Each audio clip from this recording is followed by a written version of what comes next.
마법의 책. 한스 크루파. 답은 이미 네 안에 있으니 너는 두려움 없이 질문을 던지라.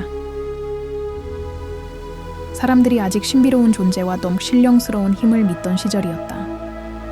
머나먼 동쪽 끝 어느 나라에 마법의 힘이 담긴 책이 한 권 있었다. 그 나라 사람들로부터 큰 존경을 받아온 한 노인이 남긴 것이었다. 들려오는 이야기에 의하면 노인은 평생을 통해 깨우친 삶의 진실이 덧없이 사라지는 것이 안타까워 자신의 지혜를 고스란히 그 책에 옮겨 놓았다고 한다.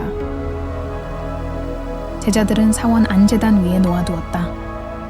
얼마 지나지 않아 마법의 책이 존재한다는 소문을 들은 사람들이 호기심에 차서 몰려들었다. 모두들 신기한 책을 보고 싶어 했지만 선뜻 나서려는 이는 나타나지 않았다.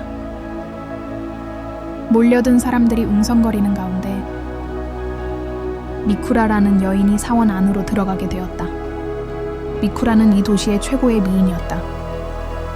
미쿠라의 아름다운 자태에 시선을 빼앗긴 남자들의 눈에 욕망이 번득였다.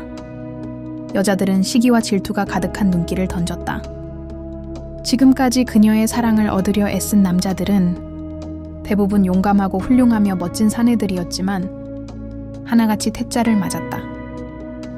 그녀는 도시의 모든 사람들이 자신을 두고 입방가를 찧어도 절대 냉정을 잃지 않았다. 그런데 바로 지금 이 순간 책 한 권이 차갑도록 아름다운 여인을 떨게 만들었다. 이유는 알 수 없었다. 당신이 이해하지 못하는 것을 서둘러 판단하라. 당신의 무지를 거만으로 포장하라. 당신의 모리해를 적당한 말로 얼버무려라. 그러면 세상 사람 모두를 속일 수 있다. 자기 자신을 제외하고는.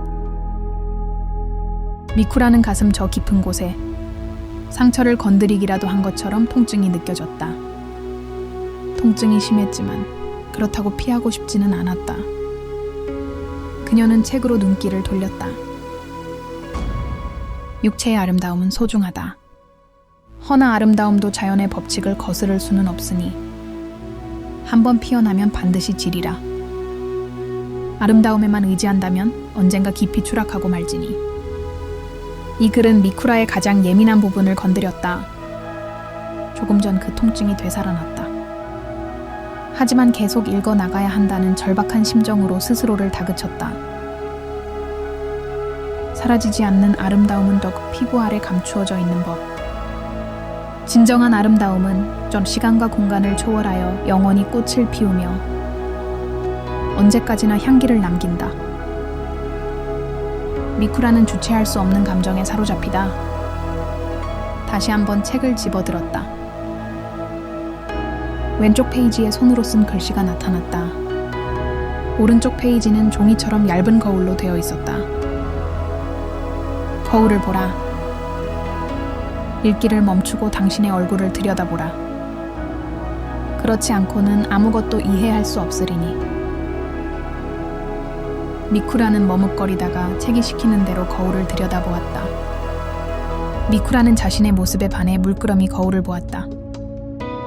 집에서도 종종 자신이 제일 좋아하는 방의 커다란 거울 앞에 앉아 그렇게 시간을 보내고는 했다. 그때 예상치 못한 일이 벌어졌다. 거울에 비친 그녀의 얼굴이 변하기 시작했다. 피부가 빛을 잃었고 눈가에서부터 시작된 주름이 담장을 뒤덮는 넝쿨처럼 뻗어나갔다. 조금 전까지만 해도 한창 피어나는 꽃처럼 싱싱했던 얼굴이 이제는 주름 자글자글한 노파의 얼굴로 변해 있었다. 깜짝 놀란 미쿠라는 돈입 밖으로 터져 나오려는 비명을 간신히 삼켰다. 하지만 그토록 추악하게 변해버린 뒤에도 얼굴은 더욱더 일그러졌다. 공포로 벌어진 입술 사이로 듬성듬성 이가 빠진 모습이 보였다. 피부에는 검버섯이 피고 쭈글쭈글했으며 눈은 흐릿하게 텅 비어 있었다. 그러나 거울 속에 나타난 그 추악한 몰골이 자신이라는 것만은 똑똑히 알아볼 수 있었다. 너무나 추하고 구역질이 나고 굴욕스러워서 더 이상 쳐다볼 수가 없을 지경에 이르자 그녀는 질끈 눈을 감아버리고 말았다. 당장 책을 집어던지고 밖으로 뛰쳐나가고만 싶었다. 도깨비 장난 같은 노름에서 벗어나 따스한 햇볕을 쬐고 싶었다. 하지만 그 자리에서 꼼짝할 수가 없었다. 어떤 힘이 미쿠라를 끌어당기고 있었다. 사람을 꼼짝 못하게 만들 만큼 강한 힘이었지만 한편으로 따스하게 몸을 감싸주는 듯했다. 그 힘이 북돋우고 있는 용기에 힘입어 다시금 거울을 들여다보았다. 이제는 거울 속에는 창백한 해골이 남아있었다. 그토록 아름답던 두 눈 대신 두 개의 검은 구멍이 공허하고도 을씨년스러운 분위기를 자아내고 있었다. 그제야 그녀는 깨달았다. 거울이 말하는 모든 것이 엄연한 진실이라는 것을. 조금 빨리 혹은 조금 늦게라는 차이가 있을지는 모르지만 언젠가는 마주쳐야 하는 운명이었다. 이 같은 진실을 받아들이기란 무척 힘든 일이었다. 진실의 목소리는 너무나도 냉정하고 혹독했다. 거울 위로 눈물이 떨어졌다. 해골은 순식간에 사라지고 미쿠라의 아름다운 모습이 나타났다. 이렇게 눈물을 흘려본 게 얼마만이지? 미쿠라는 울고 있는 자신이 싫지 않았다. 오랫동안 무언가에 꽉 막혀있던 가슴이 시원하게 뚫리는 기분이었다. 그녀는 왼쪽 페이지에 있는 글을 읽어 내려갔다. 그 안에 산다고 해서 인간이 집이 아니듯, 그 안에 자리하고 있다고 해서 영혼은 육체가 아니다. 집은 낡고 육체는 시든다. 그러나 영혼의 의미를 깨달으면 영혼은 매일 새롭게 피어난다. 점점 더 아름답게.